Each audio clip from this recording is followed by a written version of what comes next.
Espera aí, quem tá aí no Facebook, esperar um pouquinho que eu... Pronto, tô colocando aqui no Instagram, né? E boa noite, bom dia, boa tarde para todas as pessoas que estão vendo, que verão este vídeo.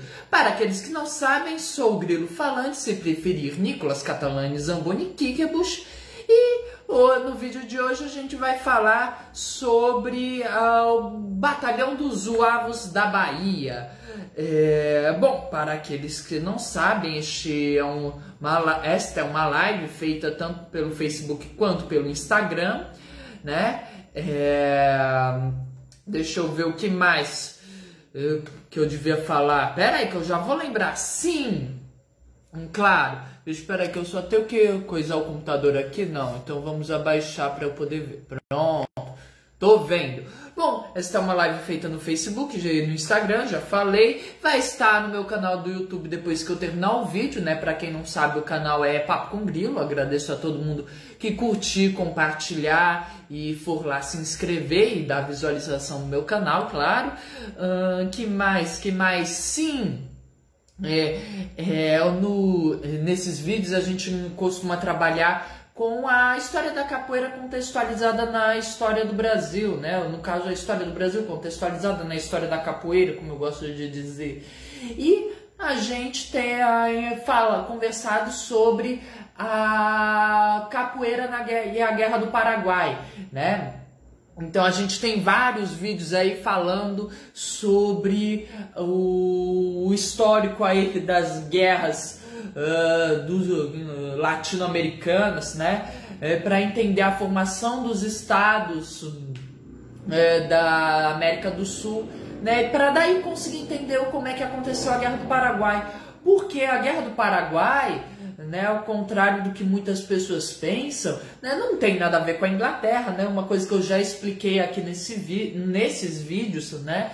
Venho explicando, é uma que está totalmente ligada à própria formação da América Latina, né? Então a América Latina está em guerra, vive guerras aí do Brasil contra o resto da América desde sempre, né? Desde antes de Brasil ser Brasil, a gente já tem conflitos entre portugueses e espanhóis. Quando chega aqui a gente tem a Guerra do Guape em 1500 e pouquinho. Deixa eu ver se está anotado nesse documento aqui, porque o objetivo da live não é falar disso, então não anotei, né? Mas procurando no Google acha facinho aí, não tem mistério, né? Só procurar Guerra do Iguape, mas é 1500 e pouquinho mesmo, né? Porque o Bacharel de Cananéia, eu diria que ainda estava vivo, mas o Bacharel de Cananéia depois dessa guerra desaparece. Obviamente, então, ele o personagem, sendo personagem misterioso como deve estar vivendo em algum lugar, né? Bacharel de Cananéia não morreu. Porque para aqueles que não sabem, inclusive o Bacharel de Canané, quando Martim Afonso chegou lá em São Vicente, ele já estava há mais de 30 anos no Brasil, né? E o Martim Afonso de Souza chegou em 1530, ou seja, ele chegou antes de 1500, né? Ninguém sabe de onde o cara veio, ele tipo brotou da terra, né?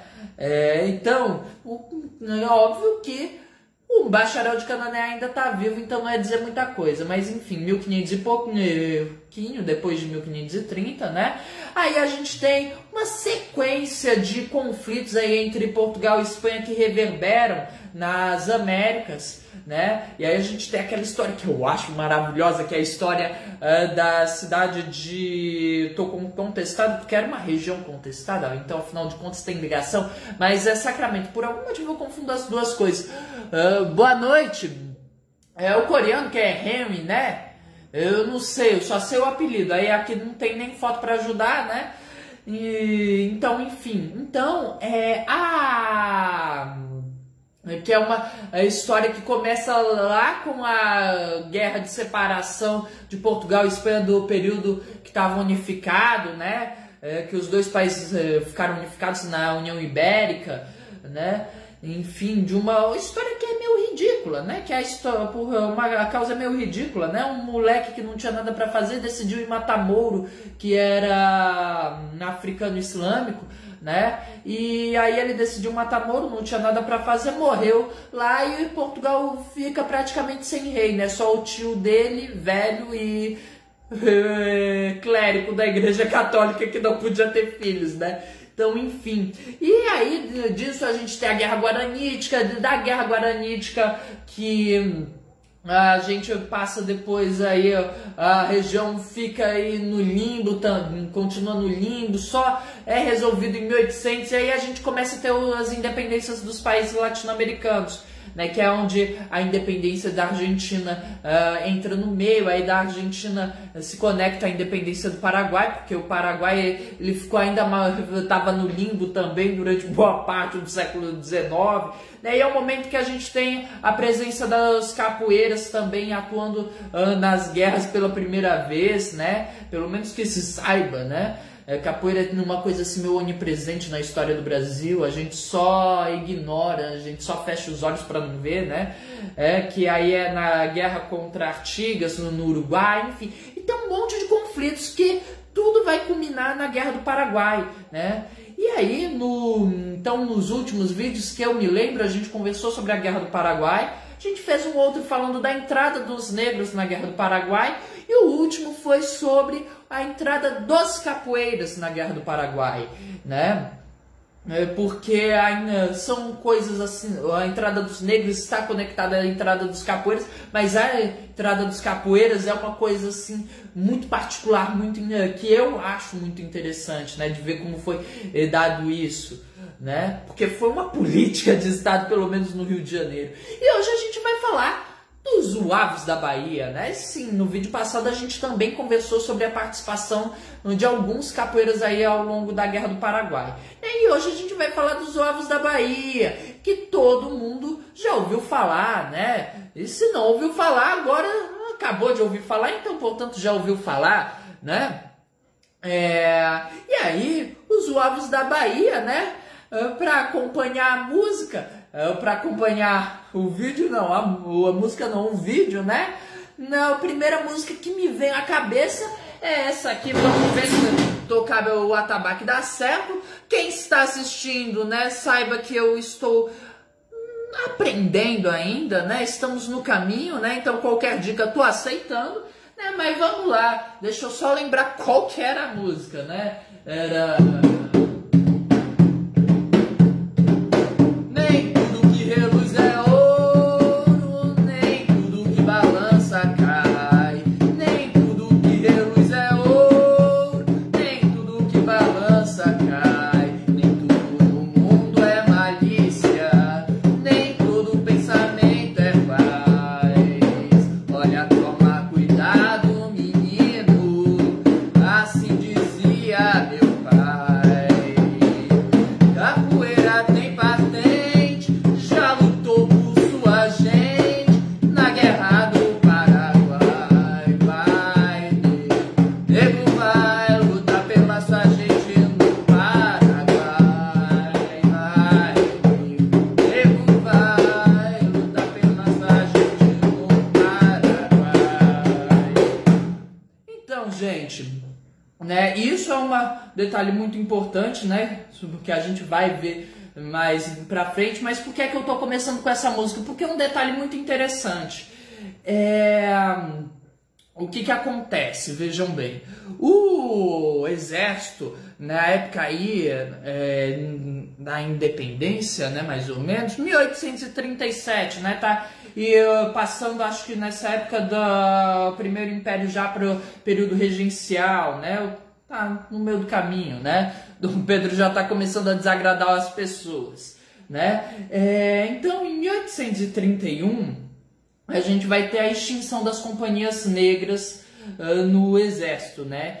E em 1800, ou seja, o Batalhão dos Henriques, né, que eram os batalhões dos Henriques, como eram chamadas, em homenagem aí ao Henrique Dias, que é herói da guerra contra os holandeses, né, que invadiram o Brasil. Tocar em pé? Ah, mas aí eu vou ter que mover o atabaque, mas pode ser também, né?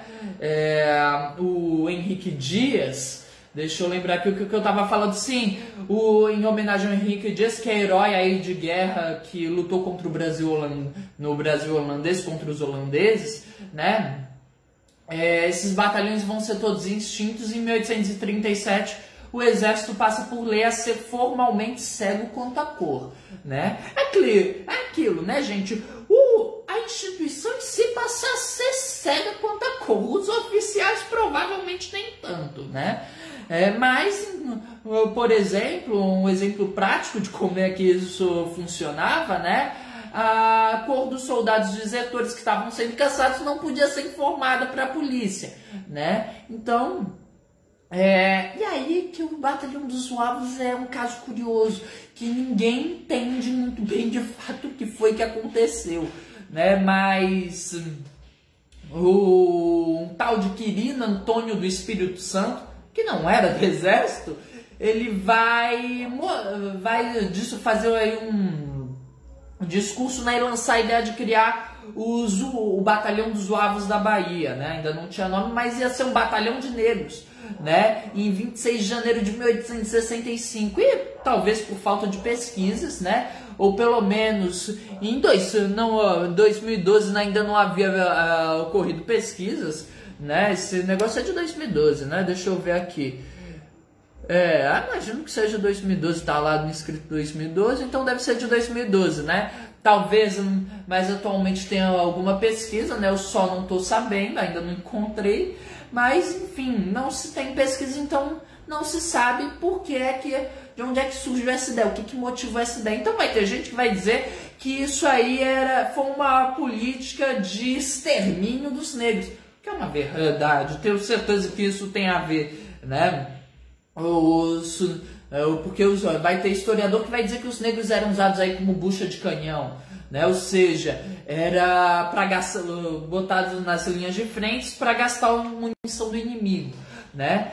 Então os negros eram postos para morrer mesmo, né? E aí fica esse mistério. Em todo caso, em 1º de fevereiro a proposta do Quirino vai ser aprovada, ele vai se instalar no Forte do Barbalho, vai colocar o recrutamento, né?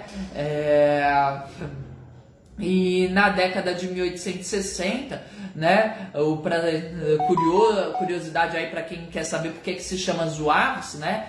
Havia a moda Zouave, que usava bombachas vermelhas, colete azul bordado e um pequeno boné, né? E já tinha sido nessa época amplamente divulgada, né, entre diversos exércitos, né? Daí que veio o nome do uniforme deles. Apesar de que também eu não sei, né? O cara que escreveu o artigo no qual eu me baseei sabe o porquê da escolha do Quirino, né? Então, os Zouaves eles vão ser recrutados muito dessa onda de voluntários da pátria, né? Então vai ser, né, vai ter essa coisa voluntária, mas vai ter também essa coisa não tão voluntária, né? De uma coisa imposta, né? Porque depois deixa eu caçar aqui, cadê? Sim, depois da Batalha de Curupaquiti, em 22 de setembro de 1866, que o Brasil vai perder, vai ser iniciado o recrutamento forçado, né?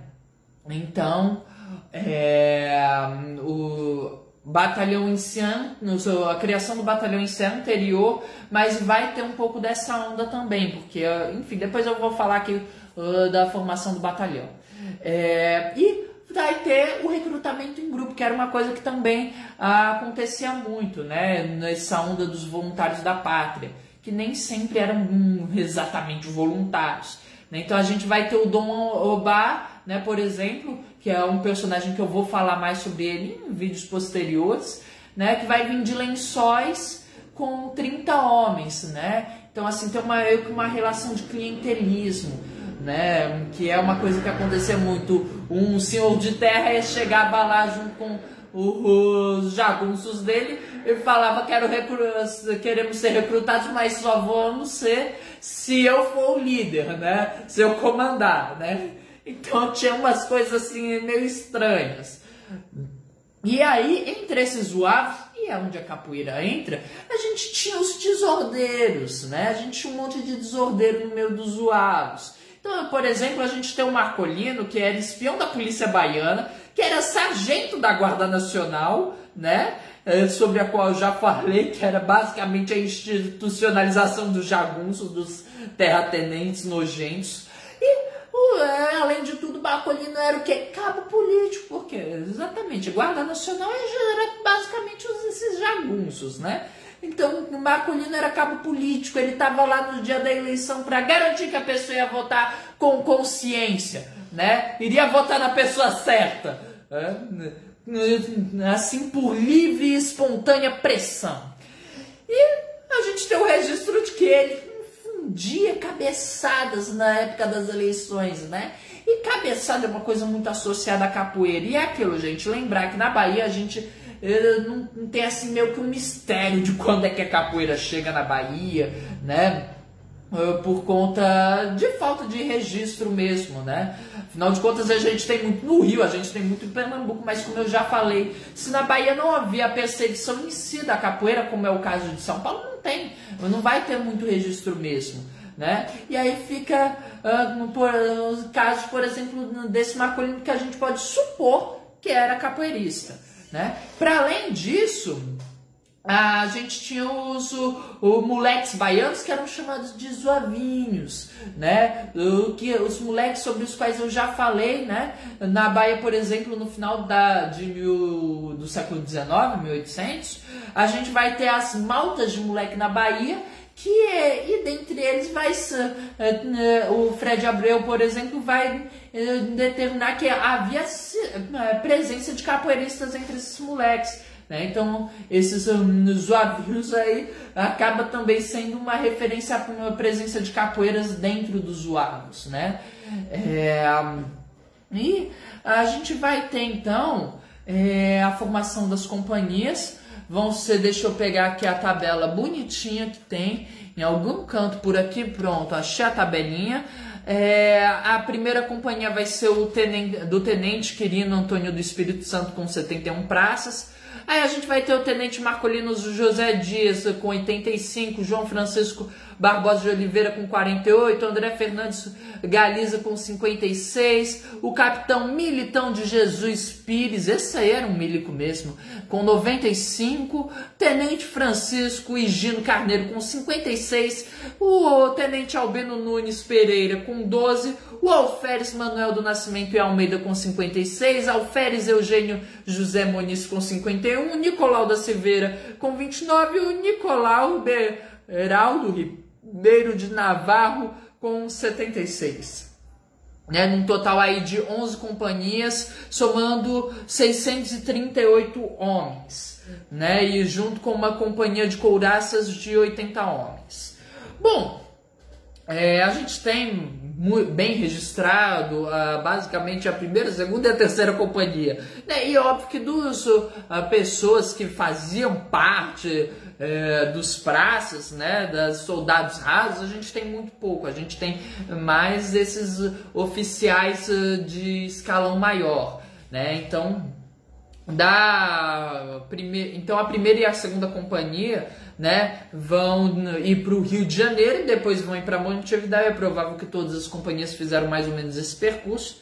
E aí, nas margens do Rio Uruguai, vão participar da primeira batalha, né, que vai ser para cortar a comunicação entre duas colunas paraguaias, e vai ser a Batalha de Iataí, né, em 17 de agosto de 65.